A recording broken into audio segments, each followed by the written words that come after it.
दोस्तों, अगर आपने आज का किस्सा नहीं सुना तो आपने क्या सुना।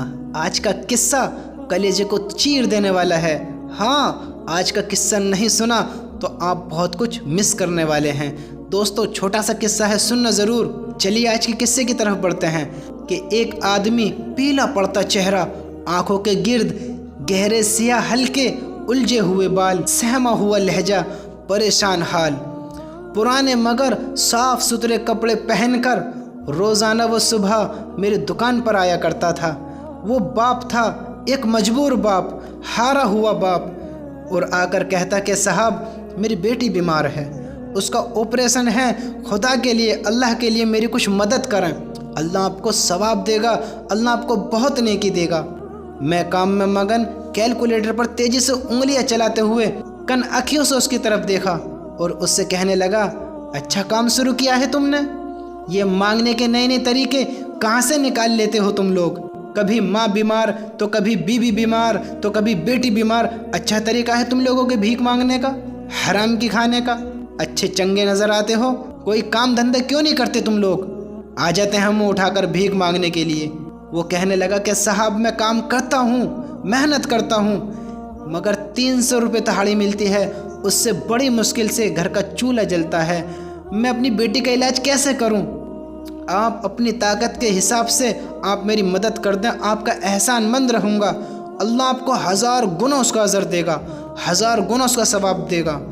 उसकी बातें सुनकर मैंने ना चाहते हुए भी उसको 10 रुपये का नोट उसे थमा दिया और 10,000 बातें सुना दी, जैसे मैंने उसे अपनी सारी जमा पूंजी उसके हाथ में थमा दी हो। और वो बंदा नजरें झुकाए 10 रुपये का नोट लेता हुआ, 1000 दुआएं देता हुआ रुखसत हो गया। ये तो पहली दफ़ा था कि जब वो मेरी दुकान पर आया था। अब तो ये सिलसिला रोज़ हो गया था कि वो रोज़ सुबह आता, मैं उसे 10 रुपये का नोट देता, 10,000 बातें सुनाता और वो उस 10 रुपये के नोट को लेता और हज़ारों दुआएं देता हुआ चला जाता। एक दिन ऐसा हुआ कि सुबह को मस्जिद से आते हुए मेरे अब्बा ने मुझे एक 500 का नोट दिया और कहा कि किसी ज़रूरतमंद को दे देना, और वो अक्सर ऐसा किया करते थे। मैंने उनसे 500 रुपये का नोट लिया और अपनी जेब में रखा, दुकान पर चला गया। रोज़ाना मामूल के मुताबिक मैं दुकान पर जाकर बैठा। सबसे पहला फ़कीर वही आदमी आया। मैंने उसे खूब उल्टी सीधी और कड़वी कसीली सुनाई और 500 रुपये का नोट निकाल कर उसके हाथ में दिया और उसे ख़बरदार किया और उसको वार्निंग दी कि ये पकड़ो 500 रुपये और ये तुम्हारे पूरे 6 महीने की खैरात है। अब 6 महीने तक तुम दोबारा मेरी दुकान के आसपास भी नजर आए तो तुम्हारी खैर नहीं, तुम्हारी टांगें तोड़ दूंगा। और वो बंदा 500 रुपये की नोट लेता हुआ और रोज़ाना की तरह सर झुकाए दुआएं देता हुआ मेरी नज़रों से ओझल हो गया। तकरीबन 2 हफ्ते तक वो दोबारा मुझे नज़र नहीं आया। एक दिन मैं अपने काम में मसरूफ़ था, किसी से बात कर रहा था तो वो फ़कीर मुझे नज़र आया। उसको देखकर झट से मेरा पारा 7वें आसमान को छूने लगा।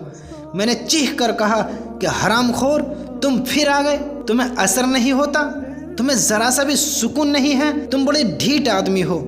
उसने कुछ नहीं कहा, मेरी तरफ खामोशी से देखा और अपनी बंद मुट्ठी मेरे काउंटर पर रख दी और उसको खोल दिया। उसमें चंद पैसे थे। मैंने खुद को संभालते हुए हैरानी से उसकी तरफ देखा और पूछा कि ये क्या है।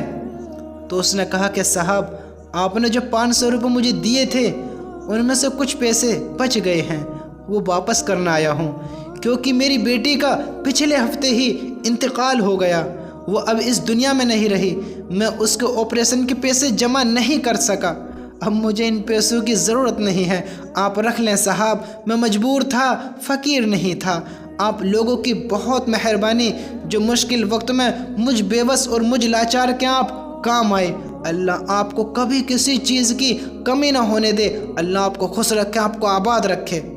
आंखों में जारी आंसू और कांपती आवाज़ के साथ वो मेरा शुक्रिया अदा कर रहा था और मैं उसकी खुली मुट्ठी से निकले पैसों को बुत बना देख रहा था और कुर्सी पर बैठा शर्म के मारे और नदामत के मारे ज़मीन के फट जाने का और उसमें दफन हो जाने का इंतज़ार कर रहा था। वो शुक्रिया अदा करने के बाद रुका नहीं, आज भी वो मुझे ढेरों दुआएं देता हुआ रुखसत हुआ था। مگر مجھے اپنے حلق میں درد کا ایک گولا اٹکا ہوا محسوس ہو رہا تھا، جسے نگلنے میں نہ جانے مجھے کتنا وقت لگ رہا تھا۔ انسانی فطرت بھی بڑی کمال کی ہوتی ہے کہ غریب کو اس کی غریبی کا احساس دلانے اور اپنی برتری، اپنی مالداری ظاہر کرنے کے لیے اپنی نیکی کو گناہ کبیرہ میں بدل کر سکون کے طلبگار رہتے ہیں۔ اللہ نے ہمیں ایسی ایسی بے شمار نعمتیں دے رکھی ہیں کہ جن کے ہم ذرا بھی لائق نہیں ہیں، ذرا بھی ان کے قابل نہیں ہیں، تو پھر کیوں ہم اس کے دیے ہوئے رزق میں سے، اس کے دیے ہوئے مال میں سے جو ضرورت مند آتا ہے تو اصلی اور نقلی کے چکروں میں پڑ جاتے ہیں۔ بے شک اصلی اور نقلی میں فرق کرنا چاہیے، تحقیق کرنی چاہیے، لیکن اتنی بھی تحقیق اور اتنی بھی باریکی نہیں کہ اصلی لوگ مارے جائیں۔ اللہ نے آپ کو جتنی توفیق دی ہے، آپ اس توفیق کے مطابق کسی کی مدد کر دیا کریں۔ آپ سے جب بھی، جتنا بھی آپ سے جیسے بھی ہو سکے، اپنی توفیق کے مطابق، اپنے طاقت کے مطابق ضرورت مند کی اور محتاج کی مدد کر دیا کریں، اور جب بھی کریں دل سے کیا کریں، اور اللہ کی رضا اور اللہ کی خوشندی کے لیے کیا کریں۔ اور یاد رکھیں، اللہ کی رضا بیزاری سے حاصل نہیں ہوتی، سچے دل سے حاصل ہوتی ہے۔ اور یہ جتنا بھی مال ہمارے پاس ہے نا، جتنی بھی دنیا، جتنی بھی دولت ہمارے پاس ہے، یہ ایک دن ختم ہونے والی ہے، تو کیوں نہ اس کے لٹانے کا مزہ لیا جائے۔